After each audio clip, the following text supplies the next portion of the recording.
Hello, good morning. आज की class से हम अपना एक नया chapter relation and function start करने जा रहे हैं। ओके, तो बहुत सारे बच्चे के माइंड में तो सबसे पहले ये क्वेश्चन आ रहा होगा कि relation and function class 11th में हम पढ़ चुके हैं, तो सर डबल से चैप्टर हम क्यों पढ़ रहे हैं। तो जो क्लास 11th में बेटा आपसे सीखे थे Cartesian product, definition of relation and definition of function वहाँ पे सीखे थे, और कुछ फंक्शन के ग्राफ मतलब आप कैसे बनाते हैं आप वो वहाँ पे सीखे थे। बट जब क्लास 12th में जब आप रिलेशन एंड फंक्शन पढ़ते हैं तो जैसे ही हम रिलेशन का 12th में नाम लेते हैं तो हमारे सामने टाइप्स आ जाते हैं। इसका मतलब है कि जहाँ पे क्लास 11th का रिलेशन एंड फंक्शन ख़त्म हुआ था वहाँ से क्लास 12th का रिलेशन एंड फंक्शन स्टार्ट होता है। क्लास 12th में हम types of relation, types of function, okay, और आगे इन्वर्टिबल फंक्शन, बाइनरी ऑपरेशन और बहुत सारे टॉपिक है जो हम इस चैप्टर में कवर करते हैं। चैप्टर को स्टार्ट करने से पहले मैं आपको कुछ बातें बता देता हूं जो बच्चों के माइंड में रहते हैं और हमेशा ये गलती करते हैं। बच्चे क्या करते हैं क्लास 12th में कि जनरली इस टॉपिक को, इस चैप्टर को अवॉइड करते हैं। ओके, इस चैप्टर को अवॉइड इसलिए करते हैं कि ये चैप्टर मल्टीपल टाइम रिवीजन मांगता है ना। अगर आप अभी इस चैप्टर को पढ़ेंगे तो आपको बहुत अच्छे से समझ में आएगा, बट जब चैप्टर कंप्लीट हो जाएगा और उससे आप अगर इस चैप्टर को 1 महीने के बाद ओपन करते हैं फिर से, देन आपको फिर ऐसा लगेगा कि मैं इस चैप्टर को फिर से फर्स्ट टाइम पढ़ रहा हूँ, है ना, और कुछ चीज़ें समझ में नहीं आएगी। तो ये एक ऐसा चैप्टर है जिसको आपको टाइम टू टाइम रिवाइज करते रहना है। 3 to 4 डेज, फिर 3 to 4 डेज, ऐसे आपको टाइम टू टाइम इस चैप्टर को रिवीजन करना है। बच्चों को जो क्लास 12th में प्रॉब्लम आती है वो इसलिए आती है कि ये जो चैप्टर है, जैसे chapter number 1 relation and function, chapter number 6 application of derivative, chapter number 8 application of integration, chapter number 10 3 dimensional geometry and last chapter probability. ये कुछ ऐसे चैप्टर हैं जो टाइम टू टाइम रिवीजन हमसे मांगते हैं और नंबर ऑफ क्वेश्चंस हमें इनके डिफरेंट टाइप के क्वेश्चन प्रैक्टिस करने रहते हैं। ये कुछ ऐसे चैप्टर हैं जिनसे क्वेश्चन, बहुत अच्छे अच्छे क्वेश्चन फ्रेम हो सकते हैं, है ना। Relation and function, application of derivative, application of integration, 3 dimensional geometry and probability. ये चैप्टर बच्चे इनको अवॉइड करने की कोशिश करते हैं और यहाँ से उनके मार्क्स कट होना शुरू हो जाते हैं। तो आपको एक बात ध्यान रखनी है कि जो चैप्टर मैंने आपको बताए हैं उनमें से अभी फर्स्ट चैप्टर में स्टार्ट करने जा रहा हूँ, तो आपको बस इतना करना है कि इन चैप्टर को आप टाइम टू टाइम रिवाइज करते जाएं और जब भी टाइम मिले आप एनसीईआरटी के अलावा भी इनके क्वेश्चंस को ट्राई करें। तो आपको बहुत ही कॉन्फिडेंस आएगा जब आप बहुत अच्छे से इनको टाइम टू टाइम रिवाइज करेंगे। अगर आपने स्टार्टिंग, जब ये चैप्टर ख़त्म होगा और स्टार्टिंग का 1 मंथ आपने इसको टाइम टू टाइम 3 या 4 डेज में आप रिवाइज करते गए, तो 1 महीने के बाद फिर आप गैप बढ़ा भी देंगे, 10 डेज का गैप बढ़ा के रिवाइज करेंगे, फिर भी आपको सब चीज़ें माइंड में रहेगी। बट स्टार्टिंग में आपको इसको टाइम टू टाइम रिवाइज करते रहना है। ये तो बात हो गई हमारे रिवीजन की कि इन चैप्टर को हमें कैसे डील करना है, वो मैंने आपको बता दिया। अब चैप्टर को स्टार्ट करने से पहले, क्योंकि मैंने आज जैसे ही आपको बताया कि जब हम चैप्टर को स्टार्ट करते हैं तो डायरेक्ट टाइप्स ऑफ रिलेशन आ जाते हैं, तो मैं अभी डायरेक्ट टाइप्स ऑफ रिलेशन पढ़ाऊँगा, तो हो सकता है कि कुछ बच्चे के माइंड में अभी रिलेशन क्या होता है वो नहीं हो। तो मैं जो क्लास 11th में आपको पढ़ाया था उसको एक बार शॉर्ट में, है ना, बिल्कुल शॉर्ट में आपको रिवाइज करके बता देता हूँ। तो रिलेशन पढ़ाने से पहले आपको कार्टेशियन प्रोडक्ट पता होना चाहिए, क्योंकि रिलेशन कार्टेशियन प्रोडक्ट से लिंक है ना। तो कार्टेशियन प्रोडक्ट क्या होता है, तो अब मैं सब लिखूंगा नहीं डेफिनेशन, आप बस ध्यान से सुनते जाना मेरी बातों को, तो आपको चीज़ें समझ में आ जाएगी। वैसे आप क्लास 11th के नोट्स जाके, या क्लास 11th में मैंने रिलेशन एंड फंक्शन पढ़ाया हुआ है, प्लेलिस्ट में आप जाके देखिए, आपको वहाँ पे सब मिल जाएगा, डिटेल में मैंने वहाँ पे आप बताया हुआ है। बट मैं यहाँ शॉर्ट में बता रहा हूँ, तो आप जो मैं बोल रहा हूँ उसको आप ध्यान से सुनते जाएँ और चीज़ों को ग्रैब करते जाएँ। तो कार्टेशियन प्रोडक्ट क्या होता है आपको, तो मैं डेफिनेशन बोल देता हूँ। Given 2 non empty sets A and B, है ना, given 2 non empty set A and B, the Cartesian product of the set A and set B, that is A Cartesian B, that is A Cartesian B is the set of all ordered pair, is the set of all ordered pairs of element from set A to set B। Okay, A Cartesian B, A Cartesian B का ये मतलब होता है कि इसमें सारे ordered pair आएंगे, है ना, सारे ऑर्डर्ड पेयर आएंगे। यहाँ पे जो ए बिलोंग करेगा वो सेट ए से और जो बी बिलोंग करेगा वो सेट बी से। जैसे फॉर एग्जांपल अगर मैं आपको बताऊं कि एक सेट ए 4, 5, 6 है और एक सेट बी 7, 8, 9 है, तो जो ए कार्टेशियन बी होता है वो होता है all possible ordered pair from set A to set B. अगर बी कार्टेशियन ए है तो all possible ordered pair from set B to set A. अभी ए कार्टेशियन बी है तो ए टू बी।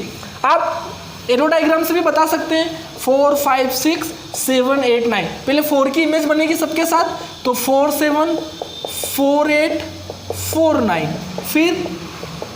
फिर क्या आएगा, फिर आएगा 5, 7, 5, 8, है ना, 4 की बनेगी तीनों के साथ, फिर 5 की तीनों के साथ, फिर 6 की तीनों के साथ, तो 5, 7, 5, 8, 5, 9, फिर 6, 7, 6, 8 एंड 6, 9, है ना। तो all possible ordered pair from set A to set B is the Cartesian product of set A and set B.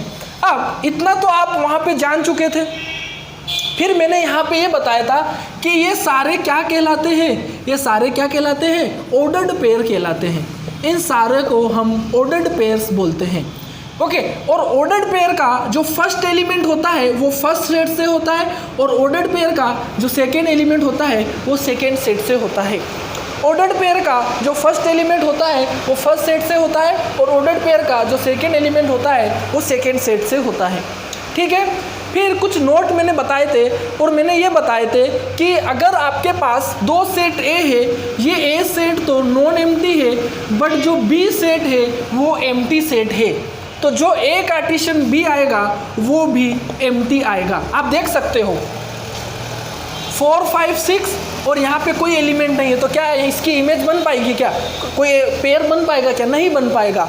इस कंडीशन में अगर आपके पास कोई दो सेट है, उन दो सेट में से एक सेट नॉन एम्प्टी है और एक सेट एम्प्टी है, देन उनका कार्टेशियन प्रोडक्ट एम्प्टी सेट आएगा। ये नोट का फर्स्ट पॉइंट था। सेकेंड पॉइंट मैंने आपको ये बताया था कि अगर कोई दो ऑर्डर्ड पेयर है, उन दो ऑर्डर्ड पेयर में से एक नॉन एम्प्टी है और एक इन्फानाइट सेट है ना। इसका मतलब है कि अगर बी सेट में मैं इन्फानाइट नंबर ऑफ एलिमेंट ले लूँ, इन्फानाइट नंबर ऑफ एलिमेंट, तो जो ए कार्टेशियन बी होगा वो भी एक इन्फानाइट सेट आएगा, है ना। ये नोट का सेकेंड पॉइंट बताया था।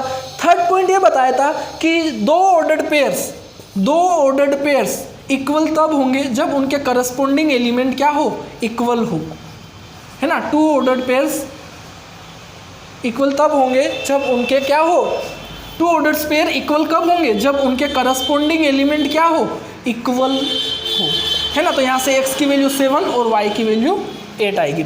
सबसे इंपॉर्टेंट पॉइंट, जो पॉइंट नंबर मैंने वहाँ पे फोर्थ बताया था कार्टेशियन प्रोडक्ट में, वो ये बताया था कि if number of element in set A is P and number of element in set B is Q, then number of element in A Cartesian B is P into Q। जैसे यहाँ पे number of element set A में 3 है और number of element set B में भी 3 है, तो number of element in A Cartesian B कितने होंगे, 3 into 3 9। देख सकते हो 1, 2, 3, 4, 5, 6, 7, 8, 9। तो आप डायरेक्ट भी बोल सकते हो, जैसे number of element in A 5, number of element in B 6, तो number of element A Cartesian B कितने होंगे, 5 into 6, दैट मीन्स 30। ओके, तो this is all about Cartesian product, जो मैंने आपको शॉर्ट में रिवाइज किया है, करवाया है। अगर आपको और अच्छे डिटेल में इसको देखना है देन आप क्लास 11th में जाके आप प्लेलिस्ट में जाके देख सकते हैं। Okay, so this is all about Cartesian product. Cartesian product मैंने रिलेशन से पहले इसलिए बताया क्योंकि जो रिलेशन है वो कार्टेशियन प्रोडक्ट से क्या है, लिंक है। ओके, तो अब हम देखेंगे कि रिलेशन क्या होता है, रिलेशन क्या होता है।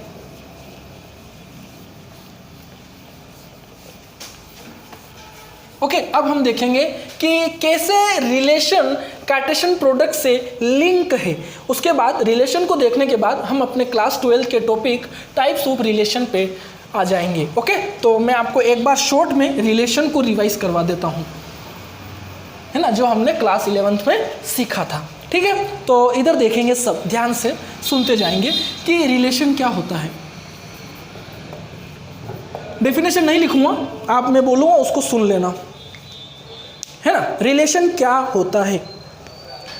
So for two non empty sets A and B, the relation R is the subset of the Cartesian product A cross B, है ना। मैंने क्या बोला कि कोई दो नॉन एम्प्टी सेट है, तो उन जो दो नॉन एम्प्टी सेट के लिए जो रिलेशन होगा वो रिलेशन उन दो नॉन एम्प्टी सेट के कार्टेशियन प्रोडक्ट का सबसेट होगा, है ना।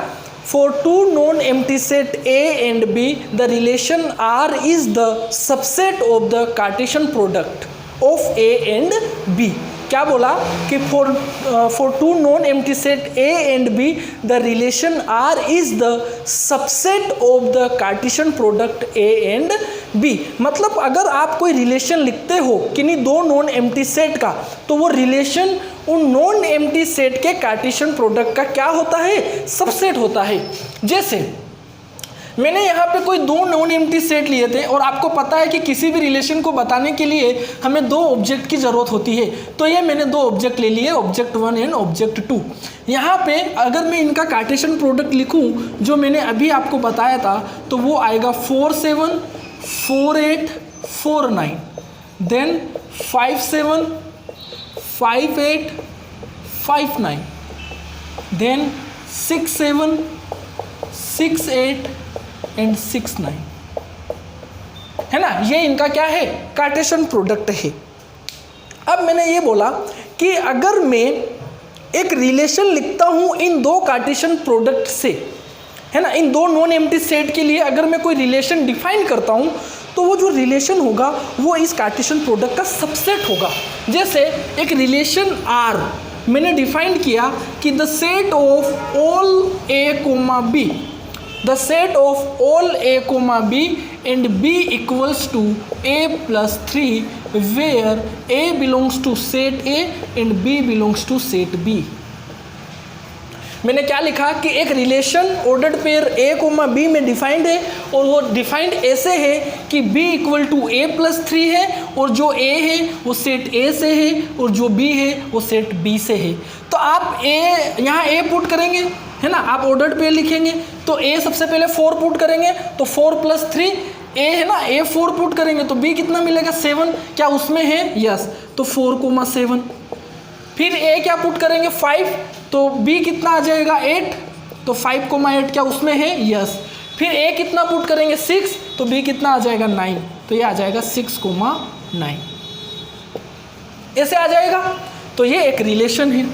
चलो एक रिलेशन R1, जैसे एक रिलेशन में लिखता हूँ R2, तो the set of all A comma B such that B is greater than A, such that B is greater than A and A belongs to set A and B belongs to set B. A belongs to set A and B belongs to set B. तो अगर मैं यहाँ से कहूँ कि अगर आप मुझे इसके ऑर्डर्ड पेयर बताओ तो क्या आएंगे? आपको ऐसा ऑर्डर्ड पेयर लिखना है जिसमें ये वाला एलिमेंट, ये B वाला जो यहाँ पे सेकंड प्लेस पे जो एलिमेंट है वो हमेशा इससे बड़ा हो, और जो फर्स्ट एलिमेंट है वो सेट A से है और जो सेकंड एलिमेंट है वो सेट B से है। तो आप मुझे बताओ क्या ये सारे पेयर आ जाएंगे? देखो यहाँ पे B वाला हमेशा A से बड़ा है, तो ये एक्चुअल में जो आएगा वो A कार्टेशियन B ही आएगा, मतलब A कार्टेशियन B के सारे एलिमेंट आ जाएंगे इसमें, है ना, आप लिखोगे तो। ये मैंने आपको बताया कि रिलेशन कैसे डिफाइंड होता है। तो आप मुझे कहोगे कि सर ऐसे में कितने रिलेशन लिख सकता हूँ, ऐसे में कितने रिलेशन लिख सकता हूँ? तो मैंने वहाँ पे ये बताया था कि अगर number of element set A में P है और number of element in set B Q है, तो number of relation from set A to set B होता है 2 की पावर P इंटू Q। तो अभी आप इन दो नॉन एम्प्टी सेट के लिए कितने रिलेशन लिख सकते हो? 2 की पावर 3 इंटू 3, दैट मीन्स 2 की पावर 9। इतने रिलेशन आप इन दो नॉन एम्प्टी सेट के लिए बना सकते हो, जबकि मैंने तो अभी आपको 2 ही बताए हैं, आप इतने बना सकते हो, है ना। कि अगर आपके पास number of element set A में P है, number of element set B में Q है, देन नंबर ऑफ रिलेशन क्या होंगे A टू B में 2 की पावर P इंटू Q, ठीक है। अब बात करते हैं कि रिलेशन का डोमेन कैसे चेक करते हैं। तो ऑर्डर्ड पेयर का जो फर्स्ट एलिमेंट होता है वो रिलेशन के डोमेन को दिखाता है। जैसे डोमेन ऑफ R1 है ना, डोमेन ऑफ R1 क्या होगा, ऑर्डर्ड पेयर का फर्स्ट एलिमेंट 4 5 6 है ना। और रेंज क्या होती है, ऑर्डर्ड पेयर के जो सेकेंड एलिमेंट होते हैं वो किसको दिखाते हैं, रेंज को दिखाते हैं। तो मैंने ये डिटेल में कार्टेशियन प्रोडक्ट और रिलेशन क्या होता है आपको बताने की कोशिश की है। आई होप कि आपको मैंने शॉर्ट टाइम में सारा रिवाइज करवा दिया है। इसके बाद भी अगर आपको डिटेल में पढ़ना है देन यूट्यूब पे प्लेलिस्ट में मैंने वीडियो अपलोड किए हुए हैं, आप वहाँ जाके देख सकते हैं। Chapter 2 relation and function class 11 वहाँ पे मैंने अपलोड किया हुआ है, ठीक है। तो अब ये मैंने बताया शॉर्ट में, अब इसको ओवर करते हैं और हम अपने क्लास 12 के फाइनली अपने टॉपिक टाइप्स ऑफ रिलेशन को स्टार्ट करते हैं। तब तक आपको इसमें से जो भी अपनी कॉपी में नोट डाउन करना है शॉर्ट में, उसको आप नोट कर ले, ठीक है। अच्छा, एक पॉइंट और इसमें रह गया है, जो डेफिनेशन बताई वो तो रही गई। मैंने क्या बोला था कि जो रिलेशन होता है दो नॉन एम्प्टी सेट का, वो कार्टेशियन प्रोडक्ट का सबसेट होता है। देखो ये सबसेट है इसका, देखो सबसेट क्या होता है, जो एलिमेंट इसमें वो इसमें होना चाहिए, क्या है, यस, इसमें तो सारे आ रहे थे। अच्छा, मैं एक रिलेशन ऐसे डिफाइन करता हूँ R3 एक रिलेशन डिफाइन करता हूँ A से B में, और A greater than B for every A belongs to A and B belongs to B। अब यहाँ पे एक भी ऑर्डर्ड पेयर नहीं बनेगा क्योंकि A B से बड़ा है ही नहीं, सब छोटे हैं, तो यहाँ पे R3 एम्प्टी आ जाएगा। तो सर आप बोलोगे कि क्या सर ये भी इसका सबसेट है, तो मैं बोलूँगा क्लास 11 में चैप्टर 1 सेट को याद करो। मैंने बताया था कि empty set is subset of every set. क्या बताया था कि empty set is subset of every set. तो यहाँ से मैं बस आपसे ये बोल रहा हूँ कि जो रिलेशन होता है वो अगर आप किन्हीं दो नॉन एम्प्टी सेट के लिए अगर कोई रिलेशन लिख रहे हो तो वो रिलेशन हमेशा कार्टेशियन प्रोडक्ट का क्या होगा, सबसेट होगा। वो मैंने यहाँ से बताया। अब नोट कर लो, फिर हम स्टार्ट करते हैं अपने टॉपिक को। ओके, सो फाइनली हम अपने चैप्टर क्लास 12 में जो टाइप्स ऑफ रिलेशन है, जो अपना फर्स्ट टॉपिक है क्लास 12 का, उसको स्टार्ट करते हैं, ठीक है। तो टाइप्स ऑफ रिलेशन, ठीक है, तो स्टार्ट करते हैं। तो सबसे पहले तो मैं आपको ये लिख देता हूँ कि रिलेशन इज द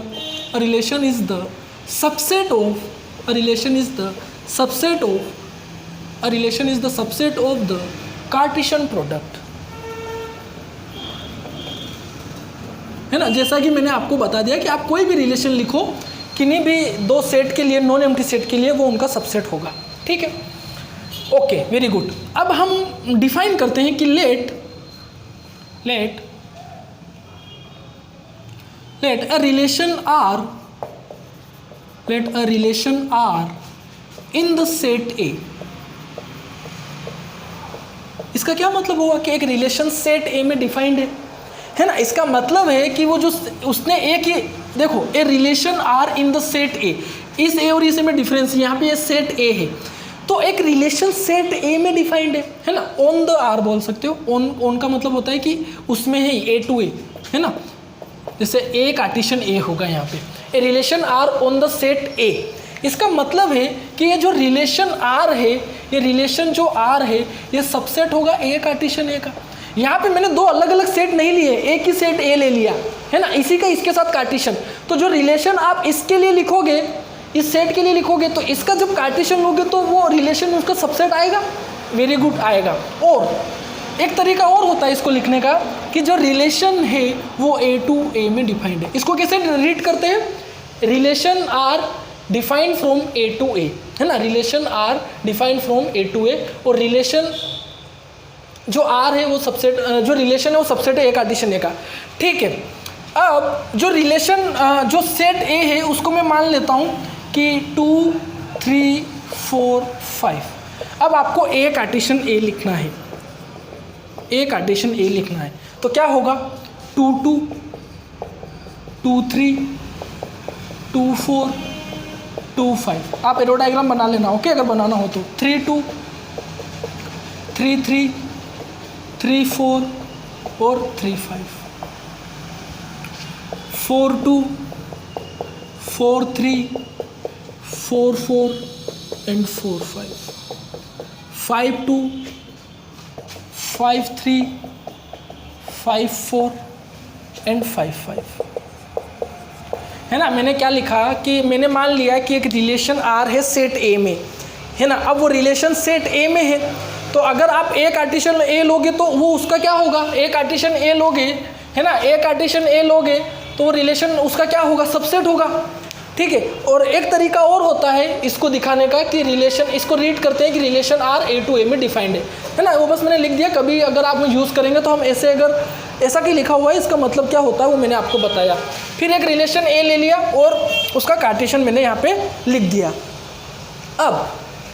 अब जो हमारा सबसे फर्स्ट टाइप है रिलेशन का वो है नल और वॉइड और एम्प्टी रिलेशन। तीनों का मतलब एक ही है, ये मैं आपको क्लास 11th में सिखा चुका हूँ, है ना। नल, वॉइड और एम्प्टी, तीनों का मतलब एक ही है कि नल, वॉइड और एम्प्टी रिलेशन क्या होता है।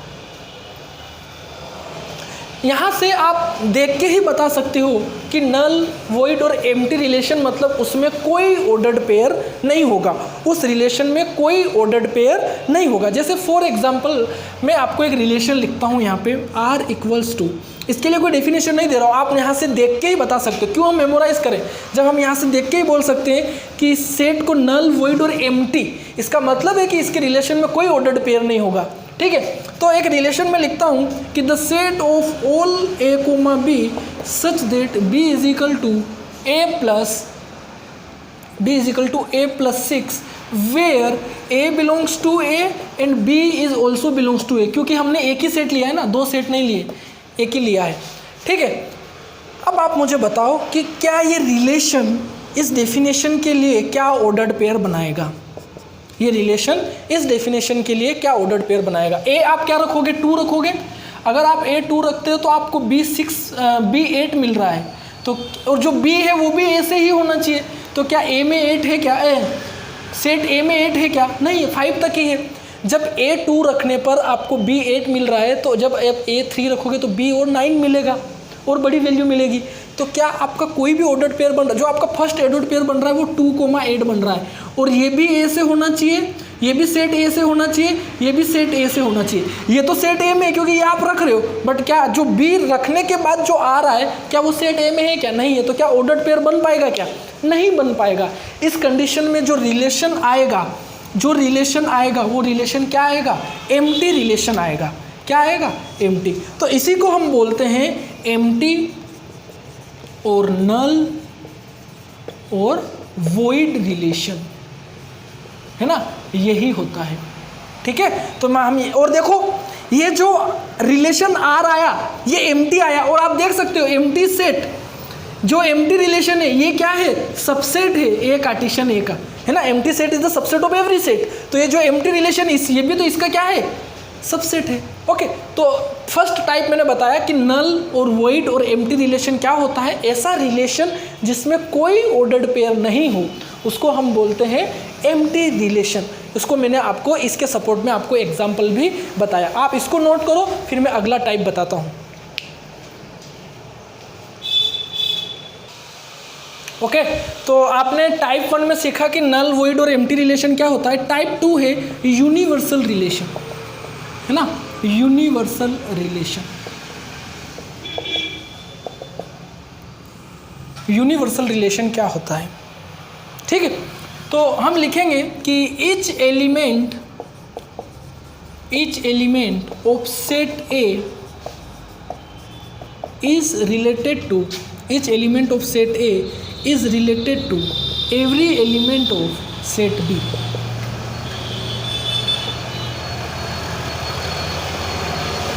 है ना, यूनिवर्सल रिलेशन में अभी देखो मैंने आप मुझसे कहोगे कि सर आपने तो यहाँ पे एक ही सेट लिया हुआ है ए, आप यहाँ सेट ए और सेट बी 2 की बात कर रहे हो।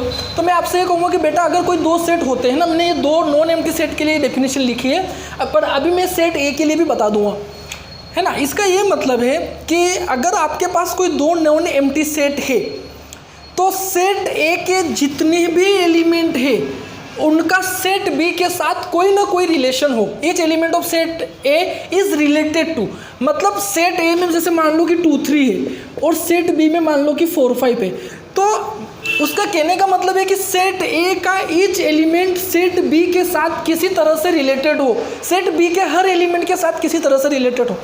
तो आप मुझसे कहोगे कि सर इसका मतलब हुआ कि ये तो कार्टेशियन प्रोडक्ट हो रहा है, क्योंकि कार्टेशियन प्रोडक्ट में भी तो हम यही करते थे कि सेट ए के जितने भी एलिमेंट होते थे उनका सेट बी के साथ ऑर्डर्ड पेयर बना के लिखते थे, और यूनिवर्सल में भी तो यही कर रहे हैं सर आप यही तो बोल रहे हो कि each element of set A is related to every element of set B. इसका भी तो यही मतलब हुआ। इसका मतलब हुआ कि सर आप जो बोल रहे हो उसका मतलब ये हुआ कि जो यहाँ पे अगर हम ए कार्टेशियन ए की बात करें वो एक्चुअल में यूनिवर्सल रिलेशन को ही दिखाता है ना। अगर हम किन्हीं दो ऑर्डर्ड पेयर का कार्टेशियन प्रोडक्ट लिखते हैं एक्चुअल में वो यूनिवर्सल रिलेशन को दिखा रहा है, क्योंकि आप यहाँ देखो ना, each element of set A is related to every element of set B. जैसे कार्टेशियन प्रोडक्ट में मैं ए 4 5 6 और बी 7 8 लाइन लिया था, तो वहाँ देखो सेट ए का जितने भी एलिमेंट है वो किसी न किसी तरह सेट बी के सारे एलिमेंट से रिलेटेड है, तो वो एक्चुअल में कार्टेशियन प्रोडक्ट ही है। तो यूनिवर्सल रिलेशन होता है वो एक्चुअल में कार्टेशियन प्रोडक्ट ही होता है। इसके लिए मैं आपके सपोर्ट में एग्जांपल भी दे सकता हूँ, जैसे आर एक रिलेशन है ना, द सेट ऑफ ऑल है ना, the set of all A comma B such that modulus A minus B greater than equal to 0 where A belongs to A comma B belongs to A. दोनों A क्यों लिया? क्योंकि अभी मैंने relation ए ही लिया है ना, दो ने लिए। ठीक है, अब आप मुझे बताओ कि इसके लिए ऑर्डर्ड पेयर क्या आएंगे, क्या डेफिनेशन क्या है कि आप ए और बी दोनों सेट ए से लो और अगर उनका जब डिफरेंस लेते हो वो 0 आ जाए या 0 से बड़ा आ जाए, तो पहले तो 2 का 2 के साथ लेंगे, तो 2 माइनस 2 0 है ना, और 0 इक्वल 0 आ रहा है तो ठीक ये बनेगा। फिर 2 का 3 के साथ -1 है ना, तो मॉडुलस से -1 बाहर आएगा तो +1, वो भी ग्रेटर देन 0 है, तो 2,3 भी बनेगा। फिर 2 का 4 के साथ तो 2,4 2 माइनस 4 -2, वो भी बाहर आएगा तो +2, तो 2 4 बनेगा। फिर 2 5 भी बनेगा। फिर 3 का बनाओगे तो 3 2 बनेगा, 3 3 बनेगा, 3 4 बनेगा और 3 5 बनेगा। फिर 4 2 4 3 4 4 4 5, फिर 5 2 5 3 5 4 एंड 5 5। तो आप देखोगे कि ये एक्चुअल में इसके ही तो इक्वल आ गया, एक्चुअल में इसके ही तो इक्वल आ गया है ना, क्योंकि देखो अगर 2 माइनस 2 कर रहे हो तो 0 आ रहा है और इक्वल 0 यहाँ इक्वलिटी लगी हुई है, देखो तो 0 आ रहा है। अगर नेगेटिव आ रहा है तो मोड से बाहर ले रहे हो तो वो पॉजिटिव बन रहा है और कंडीशन को फुलफिल कर रहा है कि ग्रेटर देन आना चाहिए। तो अगर आप ऐसे ऑर्डर्ड पेयर बनाओगे तो आप ये देखोगे कि जो मेरे कार्टेशियन प्रोडक्ट में जो ऑर्डर्ड पेयर थे वो सेम ऑर्डर्ड पेयर मेरे इस रिलेशन में आ रहे हैं। इसका मतलब आप यहाँ से ये ऑब्जर्वेशन निकाल सकते हो कि अगर आप कोई रिलेशन लिखते हो और उस रिलेशन में जितने ऑर्डर्ड पेयर हैं वो सारे के सारे ऑर्डर्ड पेयर कार्टेशियन प्रोडक्ट में भी है, इसका मतलब है कि वो एक यूनिवर्सल रिलेशन है। क्या बोला मैंने कि अगर आप कोई रिलेशन लिखते हो है ना, अगर आप कोई रिलेशन लिखते हो और उस रिलेशन में जो ऑर्डर्ड पेयर आते हैं वो सेम जितने ऑर्डर्ड पेयर आपके रिलेशन में आए उतने ही उतने ऑर्डर्ड पेयर अगर कार्टेशियन प्रोडक्ट में भी है, इसका मतलब है कि जो आपका रिलेशन आया वो कौन सा आया यूनिवर्सल रिलेशन आया। और एम्प्टी रिलेशन क्या है वो तो मैंने आपको बता दिया। तो ये दो टाइप्स मैंने बताए हैं। अब मैं यहाँ पे एक लाइन लिखता हूँ, ये आपको ध्यान रखना है, और वो लाइन क्या है मैं आपको बताता हूँ। आप वीडियो को पॉज करके इतना नोट कर लेना। अब एक नोट लगाऊंगा मैं और उस नोट में एक पॉइंट लिखूँगा, वो पॉइंट क्या है ना। तो नोट में एक पॉइंट आपको लिखना है और वो पॉइंट है